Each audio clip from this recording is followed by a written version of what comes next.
ನಮಸ್ತೆ friends, welcome back to my channel Jaya Hegde Kannada YouTube channel. ನಾನು Jaya. Friends, ಇವತ್ತಿನ ವಿಡಿಯೋದಲ್ಲಿ ಈಗ ನನ್ನ ಗಾರ್ಡನ್ನಲ್ಲಿ ಏನೇನಿದೆ ಅಂತ ತೋರಿಸ್ತೀನಿ, ಮತ್ತು ಏನೇನು ತಯಾರಿಗಳು ನಡೀತಾ ಇದೆ, ಮತ್ತು ಯಾವ್ಯಾವ ಗಿಡನ ಹೇಗೆ ಆರೈಕೆ ಮಾಡಬೇಕು ಅನ್ನೋದನ್ನು ಕೂಡ ಒಂದಷ್ಟು ಮಾಹಿತಿ ತೋರಿಸ್ತಾ ಹೇಳ್ತಾ ಹೋಗ್ತೀನಿ. ಹಾಗಾಗಿ ಈ ವಿಡಿಯೋನ ಪೂರ್ತಿಯಾಗಿ ನೋಡಿ. ಇನ್ನು ನೀವು ನನ್ನ ಚಾನಲ್ನ ಸಬ್ಸ್ಕ್ರೈಬ್ ಮಾಡ್ತಿದ್ರೆ ಸಬ್ಸ್ಕ್ರೈಬ್ ಮಾಡ್ಕೊಳ್ಳಿ. ಹಾಗೆ ಪಕ್ಕದಲ್ಲಿರೋ ಬೆಲ್ಲೈಕನ್ ಕ್ಲಿಕ್ ಮಾಡಿ ಆಲ್ ಅಂತ ಸೆಲೆಕ್ಟ್ ಮಾಡ್ಕೊಳ್ಳೋದ್ರಿಂದ ನಾನು ಹಾಕುವ ಎಲ್ಲ ವಿಡಿಯೋದ ನೋಟಿಫಿಕೇಷನ್ ನಿಮಗೆ ಬರುತ್ತೆ. ನೀವು ನೋಡ್ಬೋದು, ನೋಡಿ ತುಂಬ ಗಿಡಗಳೆಲ್ಲ ಹಾಳಾಗಿಬಿಟ್ಟಿದೆ. ನೋಡಿ, ನಾನಿಲ್ಲಿ ಕೊಲೆಂಚು ಗಿಡಗಳನ್ನೆಲ್ಲ ಮಳೆಯಲ್ಲೇ ಇಟ್ಟಿದ್ದೀನಿ. ಒಂದಷ್ಟು ಮಳೆಯಿಂದ ಒಳಗಡೆ ಇಟ್ಟಿದ್ದೆ, ಚೆನ್ನಾಗಿ ಬರ್ತಿರ್ಲಿಲ್ಲ. ಹಾಗೆ ನಾನು ಸ್ವಲ್ಪ ಈಗ ತುಂಬ ಏನು ಮಳೆ ಇಲ್ವಲ್ಲ, ಒಂದೊಂದು ದಿವಸ ಮಳೆ ತುಂಬ ಬರುತ್ತೆ. ಹಾಗಾಗಿ ನಾನು ಅದನ್ನೆಲ್ಲ ಈ ರೀತಿಯಾಗಿ ಮಳೆಯಲ್ಲೇ ಇಟ್ಟಿದ್ದೀನಿ. ಈಗ ಸ್ವಲ್ಪ ಚೆನ್ನಾಗಿ ಬರ್ತಾ ಇದೆ. ಒಂದೊಂದು ಸಾರಿ ತುಂಬ ಮಳೆ ಆದರೂ ಕೂಡ ಹೆಚ್ಚಾಗಿಬಿಡತ್ತೆ, ಮತ್ತು ನಾವು ಡ್ರೈನೇಜ್ ಹೋಲನ್ನು ನೋಡ್ತಾ ಇರಬೇಕಾಗತ್ತೆ, ಕಟ್ಕೊಂಡ್ರೂ ಕೂಡ ಹಾಳಾಗಿಬಿಡತ್ತೆ. ನೋಡಿ ಫ್ರೆಂಡ್ಸ್, ಈ ಟವರ್ ತುಂಬ ಚೆನ್ನಾಗಾಗತ್ತೆ. ಇದು ಕೋಲಿಯಸ್ ಟವರು. ಈ ಬಣ್ಣದ ಗಿಡಗಳನ್ನು ಬೆಳೆಸೋದು ತುಂಬ ಈಸಿ, ಮೇಂಟೆನೆನ್ಸ್ ಕೂಡ ಕಡಿಮೆ, ಮತ್ತು ನಾವು ಇದನ್ನು ಬೆಳೆಸೋದ್ರಿಂದ ನಮ್ಮ ಗಾರ್ಡನ್ನಲ್ಲಿ ಯಾವಾಗಲೂ ಕಲರ್ಫುಲ್ಲಾಗಿ ಮಾಡ್ಬೋದು. ಮೇಂಟೆನೆನ್ಸ್ ಇಲ್ಲದೆ ಇರೋದ್ರಿಂದ ನಮಗೆ ಅದನ್ನು ಬೆಳೆಸೋದು ತುಂಬ ಈಸಿ ಆಗಿಬಿಡತ್ತೆ. ನೋಡಿ, ಇದು ಟವರ್ ಮಾಡಿದ್ದೀನಿ ನಾನು. ಆ ವಿಡಿಯೋ ಬೇಕಾದರೆ ನೋಡ್ಕೊಳ್ಳಿ, ತುಂಬ ಚೆನ್ನಾಗಿ ಬಂದಿದೆ. ನೋಡಿ, ಇಲ್ಲೊಂದಷ್ಟು ಇಟ್ಕೊಂಡಿದ್ದೀನಿ. ಓಹೋ, ಇಲ್ಲೇನೋ ಆಗಿದೆ, ಎಲ್ಲೋ ತಾಗಿಬಿಟ್ಟಿದೆ. ಕೊಲೆಂಚು ಗಿಡನ ನಾನು ಒಂದಷ್ಟು ಸೆಟ್ ಮಾಡಿ ಇಟ್ಕೊಂಡಿದ್ದೆ ಬೇರೆ ಕಡೆ, ಆದರೆ ಅಲ್ಲಿಂದ ತೆಗೆಯೋ ಪ್ರಸಂಗ ಬಂತು. ಹಾಗಾಗಿ ಎಲ್ಲ ಕಡೆ ಇಟ್ಬಿಟ್ಟಿದ್ದೀನಿ. ಇನ್ಮೇಲೆ ಸೆಟ್ ಮಾಡಬೇಕು. ನಾನು ಸೆಟ್ ಮಾಡಿದ ಮೇಲೆ ವಿಡಿಯೋ ಹಾಕೋಣ ಅಂದ್ಕೊಂಡೆ, ಆದರೆ ಬೇಡ, ಇವತ್ತು ಹಾಕಿಬಿಡೋಣ ಒಂದ್ಸರಿ ಅಂತ ಹಾಕ್ತಾಯಿದ್ದೀನಿ. ಸೆಟ್ ಮಾಡಿದ ಮೇಲೆ ಮತ್ತೊಂದು ಸಾರಿ ಮುಂದಿನ ತಿಂಗಳಲ್ಲಿ ನಾನು ವಿಡಿಯೋನ ಹಾಕ್ತೀನಿ. ನೋಡ್ಬೋದು, ಇದಿಷ್ಟು ನನ್ನ ನೀರ್ಸೋಣೆ ಗಿಡಗಳು. ಇನ್ನೊಂದಷ್ಟು ಇದೆ, ಯಾಕೋ ಗೊತ್ತಿಲ್ಲ, ಮೊಲನ ಕುರಿನ ಅಂತ ಗೊತ್ತಿಲ್ಲ. ಆ ಕಡೆ ನಾನು ರಿಪೋರ್ಟಿಂಗ್ ಮಾಡಿರೋವಂಥ ಗಿಡಗಳೆಲ್ಲ ಒಂದಷ್ಟು ಗಿಡ ತಿಂದುಬಿಟ್ಟಿದೆ. ನಾನು ತೋರಿಸ್ತೀನಿ, ನೋಡ್ತಾ ಹೋಗಿ. ಇದೇ ರೀತಿ ಆದರೆ ನನ್ನ ಗಿಡಗಳು ಯಾವುದೂ ಇರಲ್ಲ ಅಂತ ಅಂದ್ಕೋತೀನಿ. ಯಾಕಂದರೆ ಮೊಲ ಮತ್ತು ಕುರಿ ಅವ್ರನ್ನೆಲ್ಲ ನಾವು ಕಾಯ್ಕೊಳ್ಳೋದು ತುಂಬ ಕಷ್ಟ ಆಗಿಬಿಡತ್ತೆ. ಮಂಗಗಳನ್ನು ಹೇಗಾದರೂ ಕಾಯ್ಕೋಬೋದು, ಅವ್ರನ್ನೆಲ್ಲ ಹೇಗೆ ಕಾಯ್ಕೊಳ್ಳೋದು? ರಾತ್ರಿ ಹೊತ್ತಲ್ಲಿ ಬಂದು ಎಲ್ಲ ತಿಂದುಬಿಟ್ಟಿದೆ. ನಾನು ತೋರಿಸ್ತೀನಿ. ಆ ಕಡೆ ಇರೋದು ನೋಡಿ, ಸೇವಂತಿಗೆ ಎಲ್ಲ ಈಗ ಮೊಗ್ಗು ಬಿಡ್ತಾ ಇದೆ. ನಿನ್ನೆ ಒಬ್ಬರು ಕೇಳಿದರು, ಮಳೆಗಾಲದಲ್ಲಿ ಸೇವಂತಿಗೆ ಗಿಡ ಮೊಗ್ಗು ಬಿಡತ್ತಾ ಅಂತ. ಒಂದೊಂದು ವೆರೈಟಿ ಈಗಲೇ ಹೂವಾಗತ್ತೆ, ಒಂದೊಂದು ವೆರೈಟಿ ಸೆಪ್ಟೆಂಬರ್ ಡಿಸೆಂಬರ್ವರೆಗೆ ಹೂವು ಆಗ್ತಾನೇ ಇರುತ್ತೆ.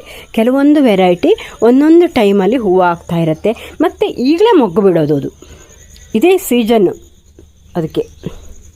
ನೋಡಿ, ಎಲ್ಲವನ್ನು ಬೇರೆ ಬೇರೆ ಕಡೆಗಳಲ್ಲಿ ಇಟ್ಟಿದ್ದೀನಿ. ಈಗ ಸ್ವಲ್ಪ ನಂಗೆ ಇಟ್ಕೊಳ್ಳೋಕ್ಕೂ ಕೂಡ ಜಾಗ ಕಡಿಮೆ ಅಂತಲೇ ಹೇಳ್ಬೋದು. ಯಾಕೆ ಅಂತ ಮುಂದೆ ತೋರಿಸ್ತೀನಿ ನಾನಲ್ಲಿ. ನೋಡ್ತಾ ಹಾಗೆ ಜಿರೇನಿಯಮ್ ಎಲ್ಲ ನಾನು ಒಳಗಡೆ ಇಟ್ಕೊಂಡಿದ್ದೀನಿ, ಆದರೂ ಸ್ವಲ್ಪ ಮಳೆ ತಾಗಿ ಒಂದಷ್ಟು ಹಾಳಾಗಿಬಿಟ್ಟಿದೆ. ನೋಡ್ಬೋದು ಇಲ್ಲಿ ಈ ಗಿಡ ಎಷ್ಟು ಚೆನ್ನಾಗಿ ಬಂದಿದೆ ಅಂತ. ನೋಡಿ, ಇದನ್ನು ಒಂದು 4-5 ಪಾಟಲ್ಲಿ ಹಾಕ್ಕೊಂಡಿದ್ದೀನಿ. ತುಂಬ ಚೆನ್ನಾಗಿ ಕಾಣಿಸುತ್ತೆ. ನನ್ನ ಹತ್ರ ಆ ಗಿಡ್ಡ ವೆರೈಟಿದು ಒಂದೇ ಕಲರ್ ಇದೆ, ಮತ್ತೆ ಕಲರ್ಸ್ ಇಲ್ಲ. ನಾನು ನೀರ್ಸೋಣೆ ಗಿಡಗಳನ್ನು ನೋಡಿ ದೊಡ್ಡ ಗ್ರೋ ಬ್ಯಾಗಲ್ಲಿ ಹಾಕಿದ್ದೀನಿ. ಗ್ರೋ ಬ್ಯಾಗಲ್ಲಿ ಹಾಕೋದ್ರಿಂದ, ಅಷ್ಟು ದೊಡ್ಡ ಗ್ರೋ ಬ್ಯಾಗಲ್ಲಿ ನಾವು ಹಾಕೋದ್ರಿಂದ ಗಿಡ ಅಗಲವಾಗಿ ಬರುತ್ತೆ. ಮತ್ತು ನಾನು ಆನ್ಲೈನಿಂದ ಒಂದಷ್ಟು ಪ್ರಾಡಕ್ಟ್ಗಳನ್ನು ತರಿಸ್ತೀನಿ. ಮೀಶೋದಲ್ಲಿ ಹೆಚ್ಚಾಗಿ ತರಿಸ್ತೀನಿ, ಅದೆಲ್ಲ ತುಂಬ ಚೆನ್ನಾಗಿರುತ್ತೆ. ನಾನು ಫ್ಲಿಪ್ಕಾರ್ಟಿಂದ ಲಿಂಕ್ ಬೇಕಾದರೆ ಹಾಕ್ತೀನಿ, ತರಿಸ್ಕೊಳ್ಳಿ ನೀವು, ಎಲ್ಲವೂ ಸಿಗುತ್ತೆ. ನೋಡ್ಬೋದು, ಇದೆಲ್ಲ ಎಷ್ಟು ದೊಡ್ಡ ಸೈಜಲ್ಲಿ ನೀರ್ಸೋಣೆ ಆಗಿದೆ ಅಂತ. ನೋಡಿ ಫ್ರೆಂಡ್ಸ್, ಇದು ಶೋ ಪ್ಲ್ಯಾಂಟ್. ಈ ರೀತಿ ಶೋ ಪ್ಲ್ಯಾಂಟನ್ನು ಮಾಡಿಕೊಂಡ್ರೆ ತುಂಬ ಚೆನ್ನಾಗಿರುತ್ತೆ. ಇದು ನಾನು ಮೀಶೋದಿಂದ ತರಿಸಿರೋವಂಥ ಗಿಡ, ಈಗ ಚೆನ್ನಾಗಿ ಬರ್ತಾ ಇದೆ. ಇದು ನನ್ನ ಅಕ್ಕ ಕೊಟ್ಟಿರೋದು.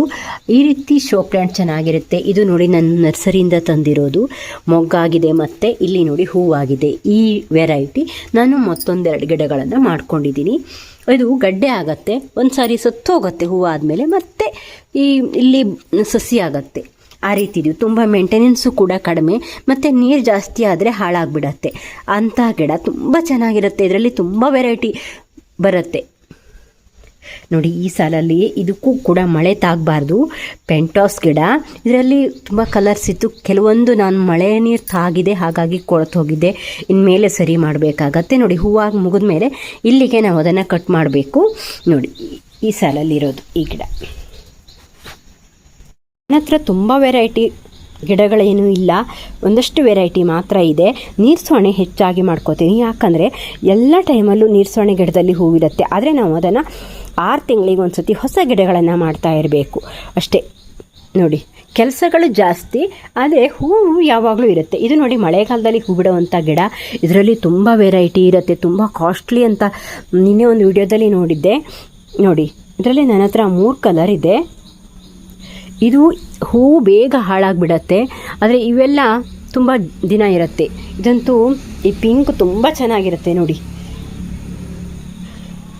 ನೋಡ್ಬೋದು, ಇದೆಲ್ಲ ದೊಡ್ಡ ದೊಡ್ಡ ಗ್ರೋ ಬ್ಯಾಗಲ್ಲಿ ಇನ್ನೇನು ಜಸ್ಟ್ ಹೂವು ಆಗ್ತಾ ಇರುವಂಥ ನೀರ್ಸೋಣೆ ಗಿಡಗಳನ್ನು ಇಲ್ಲಿ ತಂದಿಟ್ಕೊಂಡಿದ್ದೀನಿ. ನೋಡ್ಬೋದು, ಕೆಳಗಡೆ ಬಿಗೋನಿಯಾ ಒಂದು ಸಾಲಲ್ಲಿ ಹಾಕ್ಕೊಂಡಿದ್ದೀನಿ. ನೋಡಿ, ಇದೆಲ್ಲ ಸಿಮೆಂಟ್ ಪಾಟೆಲ್ಲ ನಾನೇ ಮಾಡಿರೋದು. ನೀವು ಹೊಸದಾಗಿ ನನ್ನ ಚಾನಲ್ನ ನೋಡ್ತಾ ಇದ್ದರೆ ನನ್ನ ಚಾನಲ್ಗೆ ಹೋದರೆ ನಿಮಗೆ ಸಿಮೆಂಟ್ ಪಾಟ್ ಮಾಡೋದು ಮತ್ತೊಂದಷ್ಟು ಮಾಹಿತಿಗಳು ಗಾರ್ಡನಿಂಗ್ ಬಗ್ಗೆ ಸಿಗತ್ತೆ. ಇದು ನೋಡಿ, ಇಲ್ಲಿಟ್ಕೊಂಡಿದ್ದೀನಿ. ನೋಡಿ, ಇಲ್ಲೆಲ್ಲ ಇದು ನಾನು ಪೇಟೆಯಿಂದ ತಂದಿರೋ ಅಂಥ ಜರ್ಬರ್ ಗಿಡ, ಅದನ್ನು ಮತ್ತೊಂದು ಗಿಡಗಳನ್ನು ಮಾಡ್ಕೊಂಡಿದ್ದೀನಿ. ನೋಡಿ, ಇಲ್ಲಿ ಮಳೆ ನೀರು ತಾಗಲ್ಲ ಅಂತ ಇಲ್ಲೆಲ್ಲ ಸ್ಟೋರ್ ಮಾಡಿಟ್ಕೊಂಡಿದ್ದೆ. ಇಲ್ಲಿ ನೋಡಿ, ಇದನ್ನೆಲ್ಲ ನೋಡ್ಬೋದು. ಇಲ್ಲಿ ಯಾವ ರೀತಿ ಹೂಗಳ ಗಿಡ ಎಲ್ಲ ಇತ್ತು ಅಂತ. ಸ್ವಲ್ಪ ನೀರ್ಸೋಣೆ ಮತ್ತು ಡೇರೆ ಮತ್ತು ಜರ್ಬರ್ ಎಲ್ಲವನ್ನೂ ಇಲ್ಲಿ ಇಟ್ಕೊಂಡಿದ್ದೆ, ಸೆಟ್ ಮಾಡಿ ತೆಗಿಬೇಕಾಯಿತು. ಜಾಗ ತುಂಬ ಇದೆ, ಆದರೆ ನಮಗೆ ಒಂದೊಂದು ಟೈಮಲ್ಲಿ ಒಂದೊಂದು ಜಾಗ ಬೇಕಾಗೋದ್ರಿಂದ ಎಲ್ಲಿ ಇಟ್ಕೋಬೇಕು ಅಂತಲೇ ಗೊತ್ತಾಗಲ್ಲ. ಇಲ್ಲಿ ನೋಡಿ, ಇಲ್ಲಿ ನೆಲದಲ್ಲಿ ನಾನು ನೀರ್ಸೋಣೆ ಗಿಡಗಳನ್ನು ಹಾಕಿದ್ದೆ. ಅವೆಲ್ಲ ಈಗ ಮಳೆಗೆ ಎಷ್ಟು ಚೆನ್ನಾಗಿ ಬಂದಿದೆ ಅಂತ ನೀವೇ ನೋಡ್ಬೋದು. ನೋಡಿ, ನಾನು ನೀರ್ಸೋಣೆ ಬೀಜ ಹೇಗಿರುತ್ತೆ, ಅದನ್ನು ಹಾಕೋದು ಹೇಗೆ ಅನ್ನೋದನ್ನು ನಾನು ಹೇಳಿದ್ದೀನಿ. ಅದು ಯಾವ ಟೈಮಲ್ಲಿ ಆಗುತ್ತೆ ಅಂತ. ಆ ವಿಡಿಯೋ ನೋಡಿಲ್ಲ ಅಂದರೆ ನೋಡಿ, ಇದು ಬೀಜ ಆಗಿದೆ. ಇದು ಸಣ್ಣ ವೆರೈಟಿ, ಆದರೂ ಇದರಲ್ಲಿ ತುಂಬ ಬೀಜ ಆಗುತ್ತೆ. ಆದರೆ ಕೆಲವೊಂದು ವೆರೈಟಿಯಲ್ಲಿ ಬೀಜ ಆಗುತ್ತೆ. ನಾನು ಅದ್ರ ಬಗ್ಗೆ ಡೀಟೇಲಾದ ವಿಡಿಯೋನೇ ಮಾಡಿದ್ದೀನಿ, ಬೇಕಾದರೆ ನೋಡ್ಕೊಳ್ಳಿ ನೀವು. ಡೇರೆ ಗಿಡಗಳೆಲ್ಲ ಈಗ ಗಣೇಶ ಹಬ್ಬದ ಟೈಮಲ್ಲಿ ತುಂಬ ಮಳೆ ಬಂದಿತ್ತಲ್ಲ, ಹಾಗಾಗಿ ಡೇರೆ ಗಿಡಗಳೆಲ್ಲ ಒಂದಷ್ಟು ಕೊಳೆತು ಹೋಗಿದೆ ನೆಲದಲ್ಲಿರೋದು.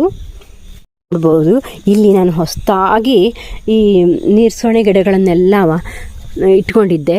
ಅಂದರೆ ಎಷ್ಟು ಚೆನ್ನಾಗಿ ಬರ್ತಾ ಇತ್ತು. ರೀಪಾಟಿಂಗ್ ಮಾಡಿರೋದು, ಜಸ್ಟ್ ರೀಪಾಟಿಂಗ್ ಮಾಡಿರೋದು. ಈ ಗಿಡಗಳನ್ನೆಲ್ಲ ತಿಂದುಬಿಟ್ಟಿದೆ, ಏನು ಅಂತ ಗೊತ್ತಿಲ್ಲ. ನೋಡಿ, ಕಟ್ ಮಾಡ್ದಂಗೆ ಕಾಣಿಸುತ್ತೆ. ಎಲ್ಲ ಗಿಡಗಳನ್ನು ತಿಂದುಬಿಟ್ಟಿದೆ. ನೋಡಿ, ಎಲ್ಲ ಗಿಡಗಳನ್ನು. ಆ ಹುಳ ಆದರೆ ನಂಗೆ ಗೊತ್ತಾಗತ್ತೆ. ನಾನು ಮೊನ್ನೆ ಅಷ್ಟೇ ಅದಕ್ಕೆ ಪೆಸ್ಟಿಸೈಡನ್ನ ಸ್ಪ್ರೇ ಮಾಡಿದ್ದೆ. ಈ ನೀರ್ಸೋಣೆ ಗಿಡಗಳಿಗೆ ಮೊನೋಸಿಲ್ ಅನ್ನೋದನ್ನು ನಾನು ಸ್ಪ್ರೇ ಮಾಡ್ತೀನಿ. ಅದರ ಬಗ್ಗೆ ಕೂಡ ವಿಡಿಯೋ ಇದೆ, ಬೇಕಾದರೆ ನೋಡ್ಕೊಳ್ಳಿ. ಅದು ಎಲೆಗಳನ್ನು ಮಾತ್ರ ತಿನ್ನುತ್ತೆ, ಇಷ್ಟು ದೊಡ್ಡ ದೊಡ್ಡ ದಂಟನ್ನು ತಿನ್ನಲ್ಲ. ಹಾಗಾಗಿ ಆ ಹುಳ ಇದು ರಾತ್ರಿ ಏನೋ ಒಂದು ಪ್ರಾಣಿ ಬಂದು ತಿಂದಿದೆ. ಹೀಗೆ ಆದರೆ ಒಳಗಡೆ ಕೂಡ ಬಂದು ಎಲ್ಲವನ್ನು ತಿನ್ಬೋದು ಅಂತ ನನಗನ್ಸುತ್ತೆ. ಹಾಗಾಗಿ ಇನ್ಮೇಲೆ ನೀರ್ಸೋಣೆ ಗಿಡಗಳನ್ನು ಮಾಡೋದು ಕಷ್ಟ ಅಂತ ಅನ್ನಿಸ್ತಾ ಇದೆ ನನಗೆ. ನೋಡಬೇಕು. ನೋಡಿ, ನಾನು ಅಲ್ಲೇ ಟಯರಲ್ಲಿ ಚೆಂಡು ಹೂವು ಗಿಡನ ನೆಟ್ಟಿದ್ನಲ್ಲ, ಯಾವ ರೀತಿ ಆಗಿದೆ ಅಂತ. ಅಲ್ಲಿ ಹುಲ್ಲೇ ಜಾಸ್ತಿ ಆಗಿಬಿಟ್ಟಿದೆ. ನೋಡ್ಬೋದು, ಇಲ್ಲಿ ಅಲ್ಲೆಲ್ಲ ಬೇರೆ ಬೇರೆ ಕಡೆಗಳಲ್ಲಿ ಈ ಗಿಡಕಂಬ್ಲಿ ಡೇರೆ ಗಿಡ ಇತ್ತಲ್ಲ, ಅದನ್ನೆಲ್ಲ ಈಗ ಒಂದೇ ಸಾಲಲ್ಲಿ ತಂದಿಟ್ಟಿದ್ದೀನಿ. ಆದರೆ ಈ ಮಳೆ ಹೋದರೆ ನನಗೆ ಮಳೆಗಾಲದಲ್ಲಿ ಈ ಡೇರೆ ಗಿಡನ ಮಾಡೋದು ಕೂಡ ತುಂಬ ಬೇಜಾರು. ಯಾಕಂದರೆ ನೋಡಿ, ಮಳೆಗೆ ಈ ಹೂವೆಲ್ಲ ಇಷ್ಟು ಬೇಗ ಹಾಳಾಗಿಬಿಡುತ್ತೆ. ನೋಡಿ, ನಾನು ಇದನ್ನೆಲ್ಲ ಕಟ್ ಮಾಡಿಲ್ಲ. ಇನ್ನು ಇದನ್ನೆಲ್ಲ ಕಟ್ ಮಾಡಿದರೆ ಮತ್ತೆ ಈ ಕವಲು ಹೊಡೆದು ಹೂ ಬಿಡತ್ತೆ. ನೋಡಿ, ಇದಂತೂ ಎಷ್ಟು ಚೆನ್ನಾಗಿ ಹೂ ಬಿಟ್ಟಿದ್ರೆ, ಸಣ್ಣ ಸೈಜಲ್ಲಿ ಹೂ ಬಿಡುತ್ತಾ ಇದೆ. ನೋಡಿ, ನೆಲದಲ್ಲಿರುವಂಥ ಡೇರೆ ಗಿಡ ಅಷ್ಟು ಕೊಳೆತು ಹೋಯಿತು.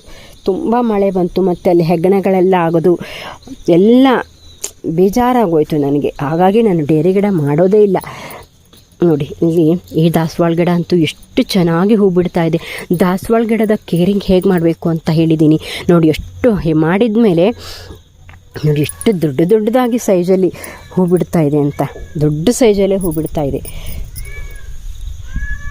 ರಿಪೋರ್ಟಿಂಗ್ ಮಾಡೋ ವಿಡಿಯೋ ಕೂಡ ನಾನು ಹಾಕಿದ್ದೀನಿ, ಬೇಕಾದರೆ ನೋಡ್ಕೊಳ್ಳಿ. ನರ್ಸರಿಯಿಂದ ತಂದಿರೋದು.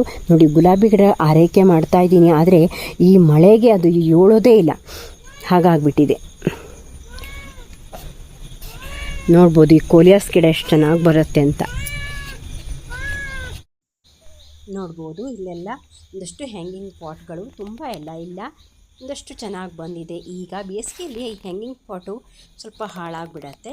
ಈಗ ಚೆನ್ನಾಗಿ ಬಂದಿದೆ. ಇದು ನೋಡಿ, ನಾನು ಪೇಂಟ್ ಡಬ್ಬದೆಲ್ಲ ಮಾಡಿದ್ದು, ತುಂಬ ಚೆನ್ನಾಗಿ ಬರುತ್ತೆ. ನೋಡ್ಬೋದು ಹ್ಯಾಂಗಿಂಗ್ ಪಾಟ್ಸ್ ಎಲ್ಲ. ಫ್ರೆಂಡ್ಸ್, ಈ ವಿಡಿಯೋ ಹೇಗಿತ್ತು ಅಂತ ಕಾಮೆಂಟ್ ಮಾಡಿ. ಇನ್ನೊಂದಷ್ಟು ಗಿಡಗಳನ್ನು, ಆ ಡೇರೆ ಗಿಡಗಳನ್ನೆಲ್ಲ ನಾನು ತೋರಿಸಿಲ್ಲ, ಯಾಕಂದರೆ ಗುಲಾಬಿ ಗಿಡಗಳನ್ನು ತೋರಿಸಿಲ್ಲ. ಗುಲಾಬಿ ಗಿಡನೂ ತುಂಬ ಎಲ್ಲ ಇಲ್ಲ ಈ ವರ್ಷ. ಈಗ ಹೂವಿಲ್ಲ, ತುಂಬ ಹಾಳಾಗಿಬಿಟ್ಟಿದೆ. ಇನ್ಮೇಲೆ ಮಳೆ ಕಡಿಮೆ ಆದಮೇಲೆ ಅದು ಚೆನ್ನಾಗಿ ಬರುತ್ತೆ, ಆಗ ನಿಮಗೆ ಅದನ್ನು ತೋರಿಸ್ತೀನಿ. ಈಗ ಇದಿಷ್ಟನ್ನೇ ತೋರಿಸಿದ್ದೀನಿ. ಈ ವಿಡಿಯೋ ಹೇಗಿತ್ತು ಅಂತ ಕಾಮೆಂಟ್ ಮಾಡಿ. ಇನ್ನೂ ನೀವು ನನ್ನ ಚಾನಲ್ನ ಸಬ್ಸ್ಕ್ರೈಬ್ ಮಾಡದಿದ್ದರೆ ಸಬ್ಸ್ಕ್ರೈಬ್ ಮಾಡ್ಕೊಂಡು ನೋಡಿ. Thank you for watching. Bye. ಮುಂದಿನ ವಿಡಿಯೋದಲ್ಲಿ ಸಿಗ್ತೀನಿ. ನೋಡ್ಬೋದು ಇಲ್ಲಿ ಬಸವನ ಹುಳ, ನನ್ನ ಕೈಯಲ್ಲೇ ತೆಗಿತೀನಿ ನೋಡಿ. ಈ ಓಡನ್ನು ತೆಗೆದು ಹಾಕಿಬಿಡ್ತೀನಿ.